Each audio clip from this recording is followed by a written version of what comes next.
All right, so I'm going to walk you guys through real quick some public speaking 101 stuff. I'm not really sure what the context you're going to be watching this video is, but right now I'm about to be on paternity leave, and when I get back, all my classes will be giving some kind of speech. So I want to just walk you through what I'm looking for there, and make sure you understand as you go to prepare your speeches, kind of what needs to go into that process. Okay, so I want to talk to you guys about the content that's actually going to be given, the nonverbal language that you use, like your body movements and things like that, and then your actual verbal communication, like what to look for when you're giving a speech. So I'll just walk you through this real quick. This is definitely unscripted and it is live. So whatever happens in this video is going to be what happens. So the first thing you'll notice on that scoring guide, it says preview and review. Okay, so if you think of this in the context of giving like any kind of essay that you have written as well, it's the same idea, right? You start with your introduction, you end with some kind of conclusion. You just don't get up there and jump into your content and then walk away and say, yeah, I'm just kind of done. There needs to be thought given into that. Okay, so the preview, walk us in, pull us in with some kind of hook, tell us where you're going to take us, and then take us there, right? So you tell us where we're going and then take us to that place. When you're done, go back over it. Okay, don't just sit down and say, yeah, that was all I had to say, so now I'm finished. Review. Okay, go back over those points, talk to us about them, reiterate what those main ideas you're trying to get across were, and then you can have it leave us with like some kind of closing statement that really hammers home the main point of your presentation. So start with your introduction, tell us where you're going to go. Okay, if you have like 3 points that you're going to make, say, okay, here's what I'm talking about, and to address that, we're going to look at this, and this. And then when you get to the end, say, okay, so here's what we talked about, and so we just want to make sure you remember this, and this. Okay, so really hammer home where you're going to take them and where you took them. Okay, that's the preview review part. Signposts feed right into that. As you're moving through, don't just run from one point to the next. Make sure it's really clear for your audience what you're trying to say and when you're trying to say it. So as you move from one point to the next, that should be very evident. Okay, so saying things like, okay, first, let's talk about fill in the blank. Now, second, we're going to be moving on to fill in the blank. It needs to be very clear when those transitions happen. Okay, so that's what signposting would be in this context. All right, as you've been developing your stuff, make sure that you actually have enough content to talk about whatever it is that you're talking about. So if you're doing an IRA presentation and that's over a book that you've read, and you have a point where you're going to tell me that the my characterization was really effective. Like when you get to this section, then you really have to have enough evidence to support that characterization was an effective thing. If you're going to be looking at an essay that you've written, you're turning that into a speech, and you're developing an argument, each of those arguments need to be fully developed. So think about when we're writing and we use that meal plan, the same thing needs to happen when you're speaking. Clearly support whatever it is that you're trying to say. So that's point development. Visual supplements here, keep this in mind.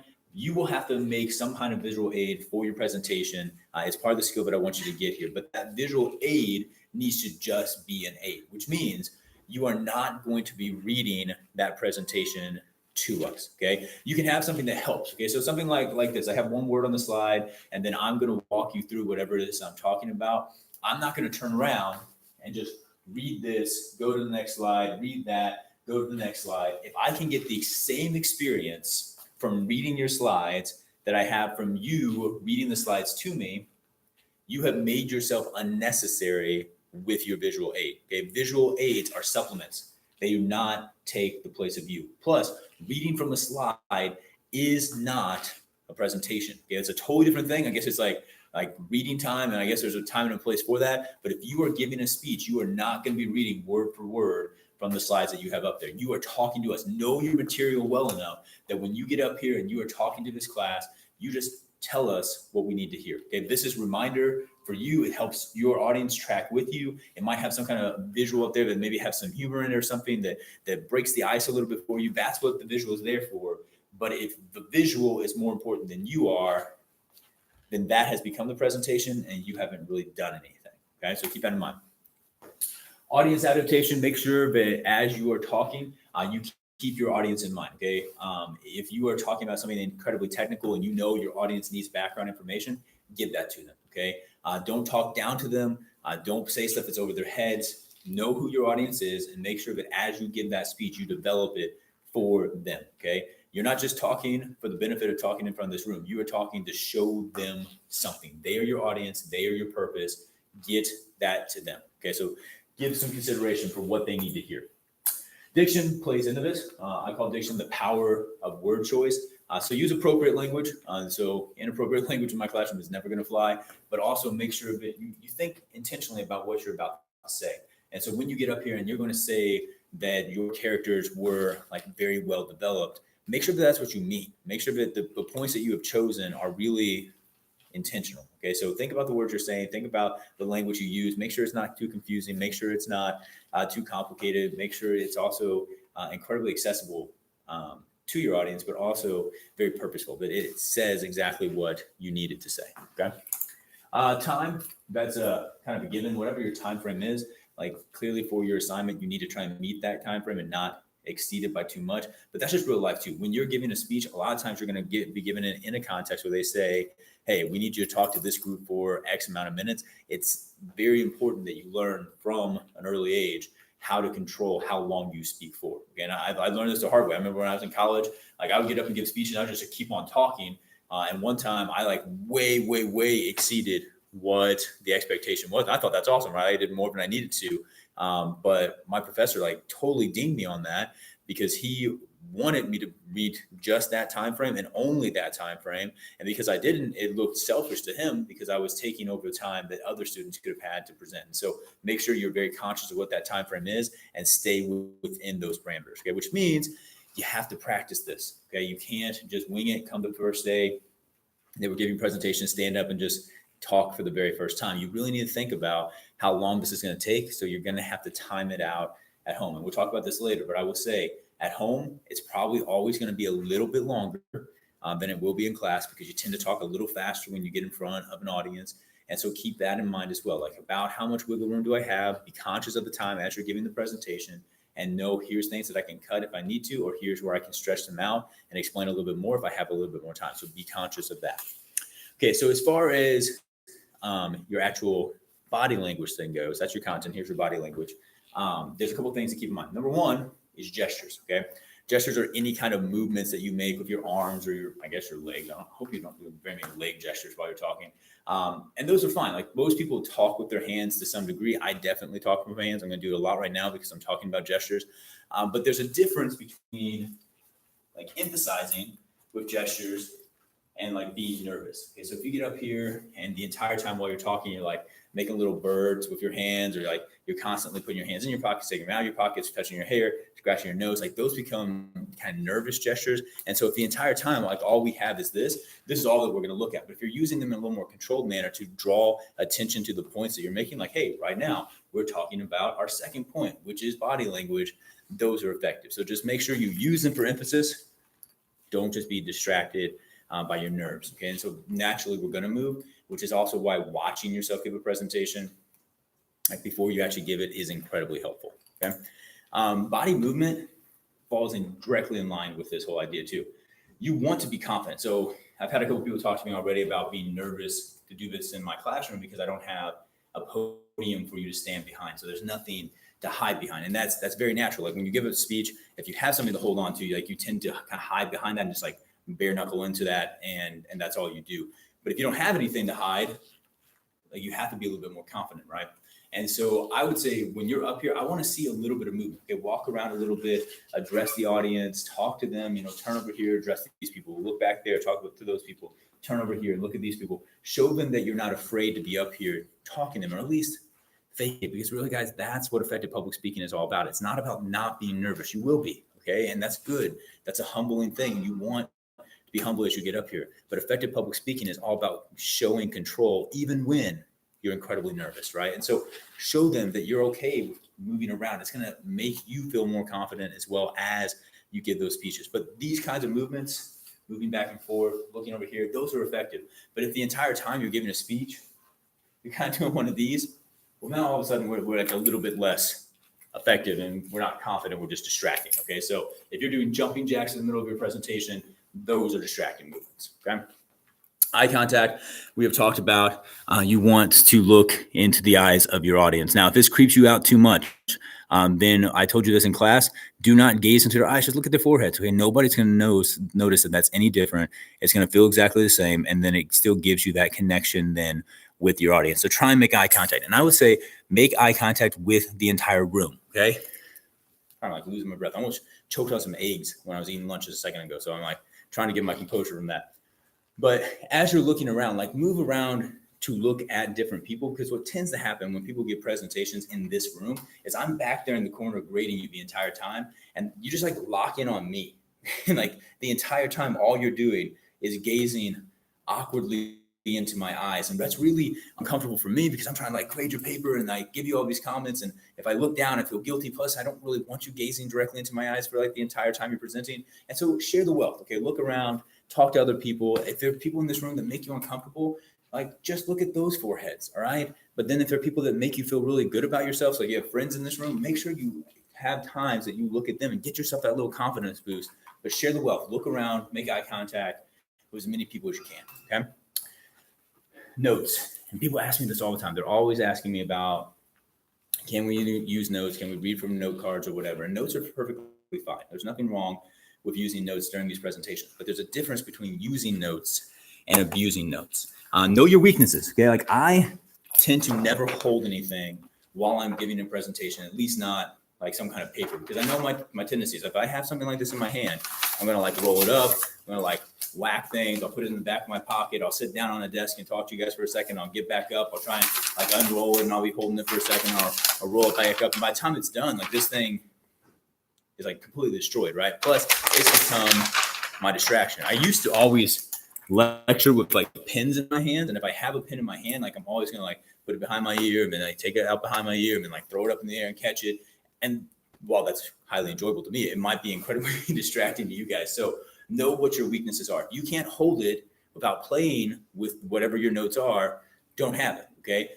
But if you can hold it and you can be controlled, that's fine. But you do not read from your notes. The notes are just there kind of as a security blanket and little references. Like if there's a specific statistic that you can't remember or something like that, you can use your notes to recall that information. Okay. Look down, look back up. That's perfectly fine. But if you're gazing into this, your eye contact is lost and that confidence and composure just isn't going to be there. Okay. So it's the same thing as like your visual aid. It's a supplement. It's there to help you, to remind you, but it's not there to be your presentation. Do not, under any circumstances, just read word for word from your notes ever. That is not a presentation. Okay. Just kind of keep those things in mind. All right. Next thing here, poise and posture. These are tied together. So poise is your confidence. Posture is how you are carrying yourself. And so in general, when you're giving a speech, you want to have good posture because it shows your interest. It shows that you feel confident in what you're doing. And so you want to hold yourself firm, right? You want to be standing with your shoulders back, very feeling confident with your arms not crossed. Okay. Because if there's body language that tells people that you're disinterested. So if you're up here and you're talking like this the entire time, you're either terrified or angry, or you just don't want to be here. And we all know that from the second you get up here. If you want to be casual, sometimes people put their hands in their pockets, and that's okay. Okay, this is fine. But I would tell you, if you have your hands in your pockets, like maybe starting off is sort of like, hey, this is a casual conversation I'm having with you guys. That's okay. But if they stay in your pockets the whole time, it just seems very informal. So take them out, move them around, be a little bit more versatile in the way that you do that. Same thing goes with like sitting. When I teach in this room, a lot of times, like I'll sit on a stool, I'll sit on a window ledge, I'll sit on a table, and I'll kind of talk to you guys like this, and that's fine, okay, for certain types of presentations. But if you're sitting like this the entire time, it's going to make it seem a lot more informal. And I want these to be a little bit more formal conversations. So I don't really want you sitting down for these. I want you to appear interested, and I want you to appear confident and like you are the one in control of the classroom. So standing up, moving around, because it's a little different than what you've done before. Okay, so that's kind of where I want you to be. All right, appearance. You want it to be appropriate to your presentation. Dressing nicely tends to be a little bit more formal. I'm not going to make you dress up for these presentations like strictly. Business casual will be just fine. And so if you want to, for gentlemen, you want to wear khakis and like a polo or something like that, or a nice button down, totally fine. For the ladies, you need to ask a female teacher what business casual is, and then I will probably be fine with that. But don't come in looking like you don't care and then get up and give a presentation. You want to have that appearance that says, yeah, I'm taking this seriously. Okay, volume projection. This is our first point on being like the verbal delivery, what that's going to be like. When it comes to talking, the key is you want to be heard and you want to be understood.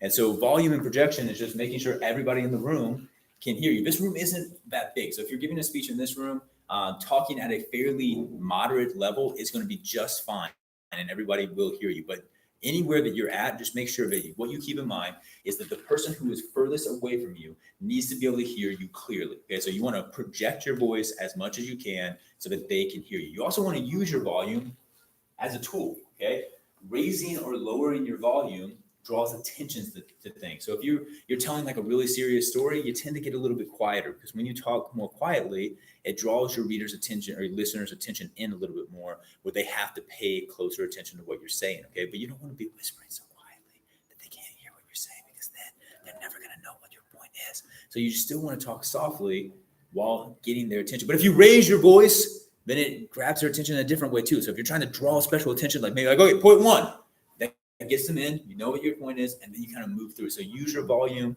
to kind of vary how you are talking, okay?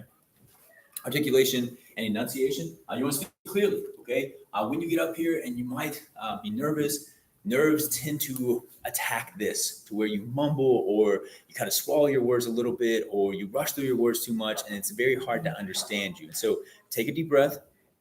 If you feel like you're talking slow when you're up here, you're probably talking at an appropriate rate, and clearly say whatever it is you're trying to say. That's articulation and enunciation, okay? And it needs to sound natural, sound like we're talking to you. You don't want to be real monotone, and that tends to happen when you're reading, okay? You want to sound like you're having a conversation with your audience. It needs to sound like you, okay? Same thing with fillers, and I know I've used them, especially in something like this where I'm just live streaming it for no one in this room, and it's incredibly awkward for me to be talking to myself right now. But fillers are the ums and the uhs and the whatever we say when we can't think of where we're going. Personally, I would say fillers only become a problem when they're used so often that they become a distraction. Everybody's going to slip one out here and there, and try to control them, but don't freak yourself out. Don't count them. And please do not count them for other people. If you say that at the end, like, hey, you had 17 ums, it's really not your place for that. Okay. Like, I will let them know if they use too many. We'll have that conversation, but don't humiliate someone because they got so nervous they used a bunch of fillers. Personally, though, try and control it. Be conscious of the fact that you're using them. See, like that. Be conscious of the fact that you're using them, and try not to let them get in the way. The more you're prepared, the less you're going to use fillers because you have actual content to give us. Rate, I've hit so many times already, it's like comes up in all the other things. But this is speed. Naturally, you will go faster when you're in front of a group. That's just the way that it works. And so just keep that in mind. So when you get up here, if you think, man, I've got a solid 5 minutes, I'm going to be golden. You get up here, and even if you think in your mind right now, I'm not going to be nervous, I'm going to be okay, nerves do tend to get the best of all of us, right? So be prepared to go a little bit faster. Force yourself to slow down. If you have notes, maybe write in your notes, like slow down, even just kind of anticipating that that's going to happen. But plan to go just a tiny bit shorter when you're in class. So if you are right on the money at 5 and that's your time limit, then you probably don't have enough content. Okay, you really want it to be where you have a little bit more wiggle room there, because things do speed up a lot of times when we get nervous, right? To practice that, try and force yourself to slow down as you're giving the speech. So a little bit slower maybe than even your natural speaking voice, just to help you compensate for that. All right, so Ben, enthusiasm. I feel like this is kind of a big deal. When you get up there to give your speech, if you look like you don't care, do you really expect other people to care, right? Like, if you're excited about what you're talking about, it makes me want to be excited about you, even if I don't know anything about your topic. If it's something that seems passionate to you, right, or you're passionate about it, I want to be passionate about it, or at least I want to understand why. Like, why are you so interested in what you're talking about? That draws me in. But if you get up here and say, like, I just want to get this thing over with, then I'm going to kind of feel like I want to get this thing over with too, right? That's the nature of public speaking. If you're in a room and the guy that's talking to you or the woman that's talking to you seems so excited about what they're saying, you want to listen. But if they seem like they just want to get this over with, you don't pay attention, right? And so be aware that your excitement and your joy is going to come out in the way that you talk. Be excited about it, right? You've chosen the topics that you're talking about 9 times out of 10 be passionate about what you choose. Okay. And it's gonna make all the difference in the world. The last thing, sources. This is all about just giving credit where credit is due. And so when you're up there, if you're quoting someone, make sure you work it naturally into the way that you talk. So according to Mr. Nelson, blah blah blah, and like give me credit. Tell me who you read this from or who said this. If you're giving a statistic that you found wherever, like make sure that you get this according to a study done by Yale University. Blah blah blah. Make sure that the credits are clearly given as you move through. Okay. Now that's just a very, very quick overview of some public stuff. Hopefully that helps. Okay. And if you have questions, shoot them my way. But this is just a general idea of what we're looking at. So with your public speaking, remember, you got content delivery. This is what you actually say. Okay. So this is the planning portion. You got to plan it out. You have to have a plan. You have to be ready to get up there and tell me this material. That's the material side. Like, have you done your research? Have you done your planning? Do you have enough information to really drive the speech? Then be conscious of your body language. Watch yourself give this speech before you ever give it. Videotape yourself, watch yourself in the mirror, do something so that you know what you look like when you give this speech. If you don't seem confident to you, work on that. Like, do this over and over and over again so that when you get up, you know what you want people to see when they're looking at you. Okay, that's the body language part. And then practice your verbal delivery. Make sure that it's clear, that they understand what you're saying and that they know they understand what you're saying and they can hear what it is you're trying to get across in a way that is effective to them. That's the basics of public speaking. So have a great day. Make wise decisions. Now I'll end this.